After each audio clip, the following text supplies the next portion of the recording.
ભગવાન સ્વામિનારાયણ અત્યારે ગુણાતીતાનંદ સ્વામી સાથે એટલે કે અક્ષર પુરુષોત્તમ મહારાજ જળ વિહાર કરી રહ્યા છે. સંતો એમને થાળ ધરાવે છે, જળનું આચમન કરાવી રહ્યા છે. ભગવાન સ્વામિનારાયણને પણ પહેલેથી સ્નાન બહુ ગમતું. આપણે પણ રોજ નાહીએ છીએ, પણ આપણું સ્નાન લીલા ન કહેવાય, ભગવાનનું સ્નાન લીલા કહેવાય. ભગવાને ત્યાં ગઢપુરની અંદર રાધા વાવ કરાવડાવી અને લગભગ 3 વર્ષના અંતે એ પૂર્ણ થયું. અને એ જ વર્ષે ઇન્દ્રદેવે કૃપા કરી, જેમ આ વર્ષે બહુ કૃપા કરી, બહુ વરસાદ પડ્યો, એમ ઇન્દ્રદેવે એ વખતે પણ કૃપા કરી અને ખૂબ વરસાદ પડ્યો એટલે આખી રાધા વાવ ભરાઈ ગઈ. એટલે સચ્ચિદાનંદ સ્વામીએ મહારાજને જઈને કીધું કે મહારાજ, આખી વાવ ભરાઈ છે, તો તમે સ્નાન કરવા માટે પધારો, પાવન કરવા માટે પધારો. એટલે મહારાજ જ્યારે ત્યાં ગયા ત્યારે સંતો, પાર્ષદો, હરિભક્તો બધા મહારાજના દર્શન કરવા માટે બેઠા હતા. એટલે મહારાજે કીધું કે જેને જેને સ્નાન કરતાં આવડતું હોય એ બધા પડો, અંદર ડૂબકી મારો. જેને જેને સ્નાન કરતાં આવડતું હોય એમને ડૂબકી છેલ્લે મારજો, હમણાં નહીં. એ કે જેને જેને સ્નાન કરતાં આવડતું હોય ડૂબકી મારો. પછી મહારાજ કે જેને તરતા ન આવડતું હોય એ સહેજે નજીક ન જાય. મહારાજ કહે કે કોઈને તરતા ના આવડે ને ગભરાઈ જાય તો અમને દુઃખ થાય, એટલે કોઈ નજીક નહીં આવતા. જેને તરતા આવડતું હોય એ જ ડૂબકી મારો. પછી બધાએ ડૂબકી મારી. પછી મહારાજે એક નવી વાત કરી. મહારાજ કહે કે આ વાવનો તાગ લઈને આવો. તાગ મતલબ નીચેથી કોઈ પથ્થર કે વસ્તુ લઈને આવો, છેક અડીને આવો નીચે જઈને. એટલે બધાએ બહુ પ્રયત્ન કર્યા પણ કોઈ જઈ શક્યું નહીં. પછી મહારાજે ત્યાં કિનારે ઉપર ઊભા રહી અને ડૂબકી મારી, નીચે જઈને એક પથ્થર લઈને આવ્યા, સ્ફટિક લઈને આવ્યા. મહારાજ કે જો અમે તાગ લઈને આવ્યા, તમારે કોઈથી હવાયું નહીં. પછી એ પથ્થર, એ સ્ફટિક એ જીવુબાને મહારાજે આપ્યો અને કહ્યું કે આમાંથી સૂર્યનારાયણની મૂર્તિ બનાવજો. અને એમાંથી સૂર્યનારાયણની મૂર્તિ બનાવી. એ વખતે જ્યારે મહારાજ બહાર આવ્યા ત્યારે દાદા ખાચર સ્નાન કરતા હતા અને તરતા હતા. અને કેવી રીતે તરતા હતા? તો પલાઠી વાળેલી હતી, પદ્માસન આસન હતું અને ચત્તાપાઠ સૂતા હતા. ત્યારે મહારાજ બધા સંતોને અને હરિભક્તોને કહે છે કે આમને શીખવાડવામાં અમારો બહુ મોટો ફાળો છે. આમને શીખવાડવા અમે ઘણી મહેનત કરી છે, ત્યારે આવું શીખ્યા છે. પછી બધાને અલગ અલગ રીતે મહારાજ આનંદ કરાવતા હતા. એની મેં મહારાજે કીધું કે કોઈને એવું તરતા આવડે છે કે જે અંદર ડૂબકી મારે પછી તરત બહાર ન નીકળે પણ અંદર ધ્યાન કરીને આવે.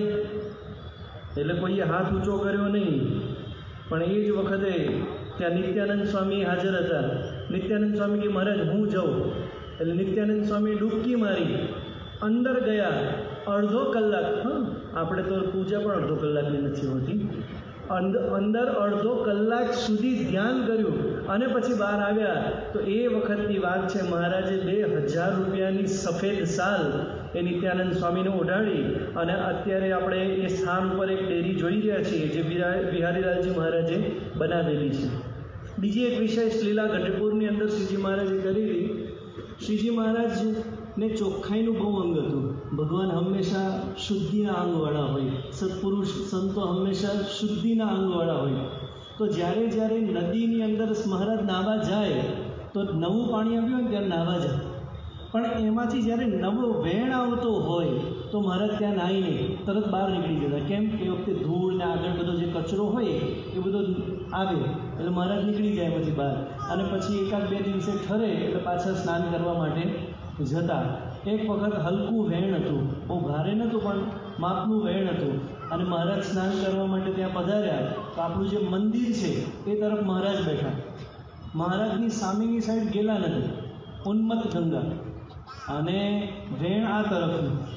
એટલે મહારાજે કીધું કે જેને ચરણ સ્પર્શ કરવા હોય ને તો આજે અમે મોકળ મૂકી છે, એટલે છૂટ આપીએ છીએ. જેને ચરણ સ્પર્શ કરવા હોય આવો. પણ બધાએ ક્યાંથી આવવાનું? તો અમારી પાછળથી નહીં આવવાનું ચરણ સ્પર્શ કરવા. બીજું, ઉત્તર દિશામાંથી નહીં આવવાનું, એટલે આ વેણની દિશામાંથી નહીં આવવાનું. આવવું હોય તો સામેથી આવવાનું. એટલે સામેના કાંઠે જે ગયા અને મહારાજની સામે આવે તો વેણ એટલું બધું કામ ફરી જાય, એમ ટન વાગી જાય. જેવા પહોંચવા જાય તો ટન વાગી જાય, એટલે મહારાજ સુધી કોઈ પહોંચે જ નહીં. એવાની અંદર કેટલાક સંતો મહારાજ સુધી તો મહારાજ પગ ઉપર ખેંચી લીધા. એટલે બહુ આનંદ એ વખતે મહારાજે રમૂજ પણ કરાવી હતી. એક વખત શ્રીજી મહારાજ વડતાલની અંદર હતા અને વડતાલની અંદર ધના તલાવડી, ત્યાં મહારાજ સ્નાન કરવા માટે પધાર્યા. મહારાજ સ્નાન કરવા માટે પધાર્યા ને એ પૂર્વે સંતો અને હરિભક્તો ત્યાં સ્નાન કરતા હતા અને એ બધાની વચ્ચે રેસ લાગી હતી કે સૌથી પહેલું આ તળાવને કોણ ક્રોસ કરે. એમાં લગભગ ઘણી બધી વખત આ રેસ થઈ, પણ બધી વખત સંતો જીતી ગયા. એટલે મહારાજ ત્યાં આવ્યા અને હરિભક્તોને કહે કે તમે એક કામ કરો. અત્યારે જે આપણે બોલીએ છીએ ને કહેવત, વર્ષો પહેલાં મહારાજ બોલ્યા હતા. મહારાજ કે તમે એક કામ કરો, ઢાંકણીને પાણી લઈને ડૂબી મારો. કે સંતો તમને હરાઈ જાય છે. એટલે સુરા ખાચર ઊભા થયા. મહારાજ એમ થોડી હરાઈ જાય કે હાલો ફરી રેસ કરી. મહારાજ કે કરો. અને એ વખતે નિત્યાનંદ સ્વામી અને સુરા ખાચર બંને રેસ કરી. તો સુરા ખાચર કે આમ રેસ નથી કરવાની, એ કે અંદર ડૂબકી મારવાની, અંદર કોણ જાજુ રહી શકે એ જીત્યો. એટલે નિત્યાનંદ સ્વામી કાંઈ વાંધો નહીં, એમાં પણ આપણે હરાઈ દઈશું તમને બધાને. એટલે મહારાજે કીધું સ્ટાર્ટ. એટલે બે ગયા નીચે અને નીચે જઈને થોડી વારથી ત્યાં તો સુરા ખાચર બહાર આવી ગયા. બહાર આવીને જોયું તો નિત્યાનંદ સ્વામી ક્યાંય દેખાય નહીં. એટલે પાછી ડૂબકી મારી. પછી પાછા બહાર આવ્યા, પાછા નિત્યાનંદ સ્વામી દેખાય નહીં, એ તો અંદર જ હતા. કારણ નિત્યાનંદ સ્વામી તો અડધો કલાક સુધી ધ્યાન કરી શકે એમ હતા. એટલે પછી બહાર આમ કિનારી આમ ટેકો દઈને બેઠા અને રાહ જોઈ નિત્યાનંદ સ્વામી આવે એની. અને જેવું આમ થોડુંક હળવળ થયું એટલે સીધું સુરા ખાચરે પાછી ડૂબકી મારી દીધી અંદર. નિત્યાનંદ સ્વામી બહાર આવીને જોવે કે હજુ સુરા ખાચર આવ્યા નથી, બહુ કહેવાય. અને જેવું આમ નિત્યાનંદ સ્વામી બહાર આવે ને ધીમે ધીમે સુરા ખાચર આવ્યા. નિત્યાનંદ સ્વામી હાર્યા. એટલે પછી મહારાજે કીધું હા નિત્યાનંદ સ્વામી હાર્યા. પણ નિત્યાનંદ સ્વામી તો ખબર હોય ને કે કેટલી વાર અંદર બાર કર્યું હશે. એટલે નિત્યાનંદ સ્વામી મહારાજને કે પૂર્ણ પુરુષોત્તમ થઈને કપટ કરો છો. મહારાજ કે આ મારું કપટ નથી, આ સુરાનું કપટ છે. તો મહારાજ એ વખતે પણ બહુ આનંદ કરાયો હતો. એવી જ રીતે એક વખત મહારાજ ત્યાં કરિયાણી ગામની અંદર હતા અને એ વખતે પણ મહારાજ બધા સંતો હરિભક્તોને લઈને સ્નાન કરવા માટે ગયા. અને એ વખતે શ્રીજી મહારાજે કીધું કે બધા અંદર પાણીમાં પડો, પણ એક શરત, જે પાડીઓ બાંધ્યું છે ને પલળવું ના જોઈએ. એટલે બધા કે હા નહીં પલળે. અને જેવા બધા પડે ને એટલે ફાળિયા સહિત અંદર. બહુ બધા પ્રયત્ન કર્યો કે લાવ આપણે ટ્રાય કરીએ. પછી કોઈનાથી ન થયું. એટલે બધાએ શું કીધું ખબર છે, મહારાજ આ બધી વાતો થાય નહીં, આમાં કાંઈ થાય નહીં. મહારાજ કે અમે કરીએ તો એ કરી બતાવો ખરા હોય તો. અને મહારાજ ખરેખર મહારાજે ટ્રાય કર્યો અને મહારાજ જેવા ડૂબકી મારી તો કમર સુધી પહોંચે ને તેમને સ્થિર થઈ ગયા. બધા કે તમે ભગવાન કહેવો, તમારો વાદ અમારથી ન લેવાય. તો શ્રીજી મહારાજ ભગવાન હતા, છતાં પણ જ્યારે લીલા કરતા ત્યારે બધા સંતો હરિભક્તોને આનંદ થાય, સ્મૃતિ થાય એવા કાર્યો કરતા. અને આજે પણ આપણને સ્મૃતિ આપી રહ્યા છે મહારાજ. એક વખતનો પ્રસંગ છે કે શ્રીજી મહારાજે પોતે ઉન્મત્ત ગંગા એટલે કે ઘેલા નદીના કિનારે પૂજા કરી. એ વખતે પૂજા કરી ત્યારે મહારાજની સાથે કોઈ જ નહોતું. અને મહારાજે બધાને કહી રાખ્યું તો કોઈએ આજે આવવું નહીં, દર્શન કરવા માટે કોઈએ આવવું જ નહીં. એટલે મહારાજના દર્શન કરવા કોઈ આવ્યા નહોતા. પણ કેટલાક સંતો હરિભક્તો સમાધિવાળા હતા, એ મહારાજને દૂરથી દર્શન કરી શકતા હતા, આંખ બંધ કરીને દર્શન કરી શકતા હતા. એટલે આખી પૂજા મહારાજે કરી તો બધાએ દર્શન કર્યા. પછી મહારાજે કીધું કે હવે કોઈએ દર્શન કરવા નહીં, કારણ કે હવે બધી નદીઓ ભેગી થવાની છે મારા દર્શન માટે. નદીઓ સ્ત્રી કહેવાય. એટલે હવે કોઈ સંતોએ દર્શન કરવા નહીં, ધ્યાનમાં પણ નહીં, સમાધિમાં પણ નહીં. એટલે પછી આજ્ઞા પ્રમાણે કોઈ દર્શન ન કર્યા. પણ એ વખતે જે વિશેષ ઘટના બને છે આપણા માટે પણ બહુ અતિ આનંદદાયક ઘટના કહેવાય, આપણા માટે પણ સ્મૃતિદાયક વિશેષ ઘટના કહેવાય. એ વખતે બધી નદીઓ ભેગી થાય છે અને મહારાજના ચરણ પખાડે છે. અને એવાની અંદર બધી નદીઓ ભેગી હોય છે ત્યારે સાબરમતી નદી આવે છે. અને જ્યારે સાબરમતી નદી નજીક આવે છે એટલે ઉન્મત્ત ગંગા ઊભી થાય છે અને સામે સાબરમતીને લેવા જાય છે. ત્યારે ગંગા, ગોદાવરી, કાશી, બધી ઘણી બધી નદીઓ બધી જે છે એ બધી નદીઓ પૂછે છે કે તમે આવું કેમ કર્યું? અમે આવે ત્યારે સામે લેવા નહોતા આવ્યા, અને આ સરસ્વતી નદી આવીને તમે સામે લેવા ગયા. ત્યારે જવાબ આપે છે કે તમારામાં તો મહારાજે એકવાર સ્નાન કર્યું છે, પૂર્ણ પુરુષોત્તમ નારાયણે એક વખત પગ પખાડ્યો હશે, કદાચ કેટલાકમાં તો પગ પણ નથી પખાડ્યો. અને આ સરસ્વતી નદીની અંદર તો મહારાજે હજારો વખત સ્નાન કર્યું છે અને કેટલીય વખત પગ પલાળ્યા છે, પખાડ્યા છે, એટલે અતિ પવિત્ર છે. અને પછી જે છેલ્લું વાક્ય વાપરે છે ને એ બહુ સાંભળવા જેવું છે. એ કે સાબરમતી નદીની અંદર જેટલા પણ કંઈ માછલા મરી જાય છે એ બધા માછલા સ્વર્ગમાં જાય છે અને દેવતા રૂપ ધારણ કરે છે.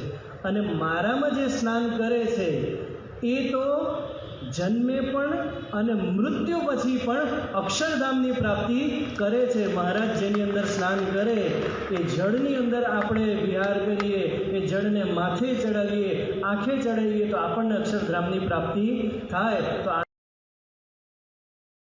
તારીખ 6 ઓક્ટોબરના રોજ સ્વામીશ્રી મુંબઈથી વિદાય લેવાના હોવાથી છેલ્લા દિવસની ભરચક પ્રવૃત્તિ તેઓની એક ક્ષણનો કબજો જમાવીને બેસી ગઈ. તેમાં વચ્ચે જ માણેકલાલ શેઠ બ્રિજ કેન્ડી વિસ્તારમાં તેઓએ ખરીદેલા ફ્લેટ પર પધારવાનું આમંત્રણ આપી બેસતા સ્વામીશ્રી પોતાના બધા કામકાજ એક કોરે હડસેલીને હરિભક્તને રાજી કરવા નીકળ્યા. જેમ પડે એને પાધરું એમ અખંડ કરે ઉપાયની તેઓની રીત. તેથી પોતાના કામ ઊંઘ ઠેલીને સ્વામીશ્રી ભક્તોના ટાણા સાચવતા. આ રીતે તેઓએ કરેલી પધરામણીથી યજમાન તો ભાવ વિભોર બની ગયા. એ જ અવસ્થામાં તેઓના હૈયેથી પ્રતીતિનો રણકાર ફૂટી નીકળ્યો. આજે મને યોગીજી મહારાજ યાદ આવી ગયા. તેઓ મારું આવું રાખતા. આપને વિશે મને આજે પૂર્ણ ભાવ થયો. પોતાની એક એક ક્રિયાથી અનેકની સંશય ગ્રંથિ ગાળતા સ્વામીશ્રી રાત્રે 8:40 વાગે સૌરાષ્ટ્ર મિલમાં બિરાજી ગોંડલ જવા નીકળ્યા. ત્યારે આ મુસાફરી રાત્રિની હતી, પણ ભક્તો પ્રત્યેની કરુણાએ તેઓને સુવા તો ન જ દીધા. રાત્રે 11:15 વાગે વલસાડ સ્ટેશને જિલ્લાના 500 ભક્તોનો સમૂહ સભા કરે પ્લેટફોર્મ પર ગોઠવાઈ ગયેલો. સ્વામીશ્રીએ મધરાતે મધમીઠાસ આશીર્વાદ આપી તેઓને રાજી કર્યા. ત્યારબાદ 1.5 કલાકે સુરત આવ્યું. અહીં કોઈ હરિભક્ત સ્ટેશને આવ્યા નહોતા, પણ સહપ્રવાસી ભક્તોમાંથી 2-4 ઉતરવાના હતા. તેઓ રજા લેવા માટે સ્વામીશ્રીને ઉઠાડ્યા. 3:30 વાગે વડોદરા, 4:15 વાગે આણંદ અને આશરે 5:30 વાગે અમદાવાદના સ્ટેશનો આવ્યા. સ્વામીશ્રી તે મથકે જાગ્રત થઈ સૌને દર્શન આપતા રહ્યા. ટ્રેનના દોડતા પૈડે તેઓની ઊંઘ આખી રાત કચરાતી રહી. આવી મુસાફરીમાં તારીખ 7 ઓક્ટોબરની સવારે 7 વાગે આવેલા વિરમગામ સ્ટેશને ખાખરિયા અને વઢિયાર પ્રદેશના સેંકડો ભક્તો દર્શન માટે ઉમટેલા. તે સૌને આશીર્વાદ આપી સ્વામીશ્રી પ્લેટફોર્મ પર એક હોટલની ચોપડીમાં નાહ્યા. સંતોએ ટ્રેનમાં જ સ્નાન કરી લીધેલું અને પોતાની જાતે સાથે ઠાકોરજીને પણ નવડાવેલા. પરંતુ આ જાણ સ્વામીશ્રીને થતા તેઓ બોલ્યા, ઠાકોરજીને ટ્રેનના પાણીથી ન નવડાવાય. આમ કહી તેઓ એક સંતને પુનઃ ચોખ્ખા પાણીથી ઠાકોરજીને સ્નાન કરાવવાની આજ્ઞા આપી. સેવા સુધીનો આટલો પાઠ શીખવી વિરમગામ સ્ટેશને જ સ્નાન પૂજાથી પરવારેલા સ્વામીશ્રી ટ્રેનમાં અલ્પાહાર કરવા બિરાજ્યા. તેમાં કોઈ ભક્તે લાવેલી ઈડલી પીરસાઈ. તે જોઈ સ્વામીશ્રી બોલ્યા, અહીં પણ સામી ને સામી. શસ્ત્રક્રિયા બાદ સ્વામીશ્રીને અમુક પરેજીને કારણે ઘણી વાનગીઓ પર પાબંદી લાગેલી. તેમાં ઈડલી અપવાદ રૂપે હોવાથી તે અવારનવાર પીરસાતી. અહીં પણ એ જ વાણી આવતા સ્વામીશ્રીના મુખેથી રમૂજભર્યો ઉદ્ગાર સરી પડ્યો. આમ ગમ્મતના પાટે સરકતા તેઓ સુરેન્દ્રનગર, થાન, વાંકાનેર, રાજકોટને લાભ આપતા ગોંડલ આવી પહોંચ્યા. તારીખ 8 ઓક્ટોબરના રોજ દશેરાનો ઉત્સવ સ્વામીશ્રીની નિશ્રામાં ધામધૂમથી ઉજવાયો.